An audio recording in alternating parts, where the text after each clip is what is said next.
Hello student, this is Srishti Tripathi and your most welcome on my channel study with Srishti. पिछले lecture में हम लोग sequence chapter से कुछ इंपॉर्टेंट क्वेश्चन को नोट किए थे जो कि एग्जाम के लिए मोस्ट इंपॉर्टेंट था। आई होप आप लोग उस क्वेश्चन को नोट कर लिए होंगे। तो आज हम बात करेंगे नंबर टेस्ट के बारे में, या फिर जिसको हम बोल सकते हैं कि रेशियो टेस्ट क्या होता है। तो इसका स्टेटमेंट और इसका प्रूफ हम करेंगे। तो चलिए देखते हैं कि डीएल नंबर टेस्ट क्या होता है। सबसे पहले इसका स्टेटमेंट जान लेते हैं। स्टेटमेंट क्या दिया है कि a series summation un of positive terms then un plus 1 by un equal to r। कोई सीरीज है हमारा un जो कि पॉजिटिव टर्म का सीरीज है। तो अगर un plus 1 by un equal to r आ रहा है, जिसके लिए दो कंडीशन है। इफ r लेस देन 1, अगर इस r की वैल्यू 1 से छोटी आ रही है, then summation un is convergent. तो हमारा सीरीज क्या होगा? कन्वर्जेंट होगा।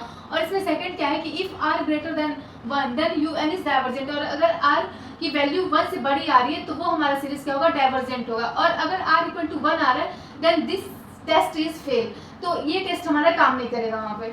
अगर r की वैल्यू 1 आ रही है तो ये टेस्ट हमारा वहीं पर फेल हो जाएगा। तो कुछ और टेस्ट हम देखेंगे वहाँ पर, ठीक है।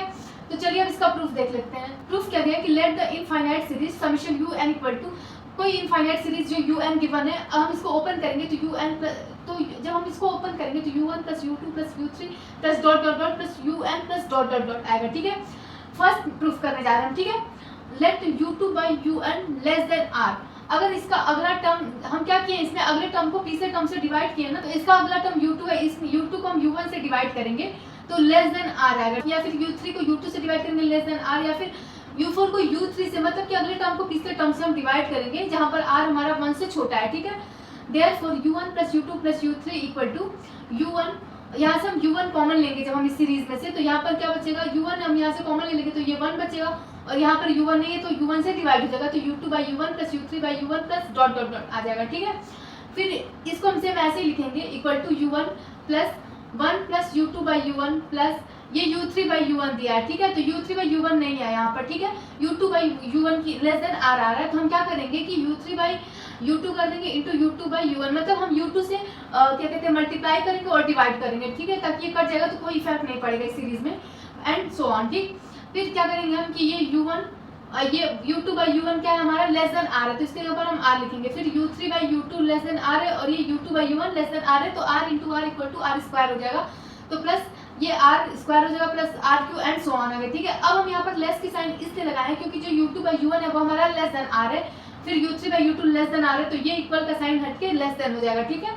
फिर क्या करेंगे? समेशन, अब हम इसको या तो ओपन करें या फिर ऐसे लिखे summation un less than u1 1 minus r to the power n by 1 minus r।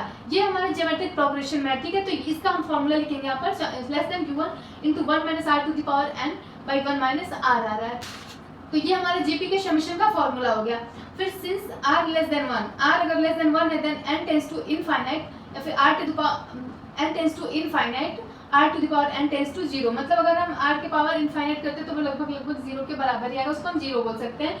So summation un less than u1 by 1 minus r equal to k कोई हमारा फिक्स्ड वैल्यू है, ठीक है। तो ये हमारा कोई फाइनाइट वैल्यू आ जा रहा है, तो हम ये दिखा दें कि ये लेस देन r आ रहा है, तो ये un हमारा क्या होगा? कन्वर्जेंट होगा। तो फर्स्ट हम इसका प्रूफ कर लिए कि अगर r की वैल्यू 1 से छोटी आ रही है देन सीरीज इज कन्वर्जेंट होगा।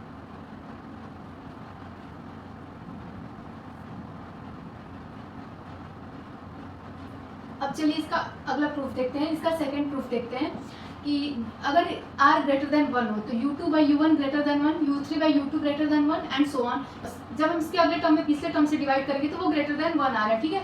Therefore u2 greater than u1, हम इसका जब क्रॉस मल्टीप्लाई करेंगे तो u2 ग्रेटर देन u1 हो गया। फिर ये जब इसका क्रॉस मल्टीप्लाई करेंगे तो u3 ग्रेटर देन u2 हो गया, और ये ग्रेटर देन u1 क्योंकि u2 ग्रेटर देन u1 दे रहा है, तो ये यहाँ पर u3 greater than u2 greater than u1 and so on हो गया, ठीक। So summation un equal to u1 plus u2 plus u3 and dot dot dot. इसको हम क्या लिख सकते हैं कि ग्रेटर और इक्वल टू u1 बिकॉज सारे के सारे u1 के मल्टीपल में आ रहे हैं, ठीक। By taking n sufficiently large we see that n u1 can be made greater than any fixed number and series is divergent. हमारा है वो हमारा क्या होगा, यानी कि 1 से बड़ा आ रहा है तो ये सीरीज हमारा क्या होगा? डाइवर्जेंट सीरीज होगा। तो ऐसे हम देख लें कि अगर r लेस देन 1 आ रहा है तो सीरीज कन्वर्जेंट होगा, और r ग्रेटर देन 1 आ रहा है तो सीरीज डाइवर्जेंट होगा। नोट क्या करेंगे u n plus 1 by u n. अगर हम अगले टर्म में पिछले टर्म से डिवाइड करेंगे और उसकी वैल्यू 1 के इक्वल आ रही है, वहाँ पे टेस्ट, ये जो रेशियो टेस्ट है वो हमारा फेल हो जाएगा। ये टेस्ट केवल r लेस देन 1 और r ग्रेटर देन 1 के लिए है। तो आई होप आप लोग समझ गए होंगे कि डी-एलम्बर्ट टेस्ट या फिर रेशियो टेस्ट क्या होता है, हम कैसे चेक करते हैं कि कौन सा सीरीज डाइवर्जेंट है और कब सीरीज कन्वर्जेंट हो रहा है। तो आज के लिए बस इतना ही, फिर मिलेंगे कल नए वीडियो के साथ। Thanks for watching video.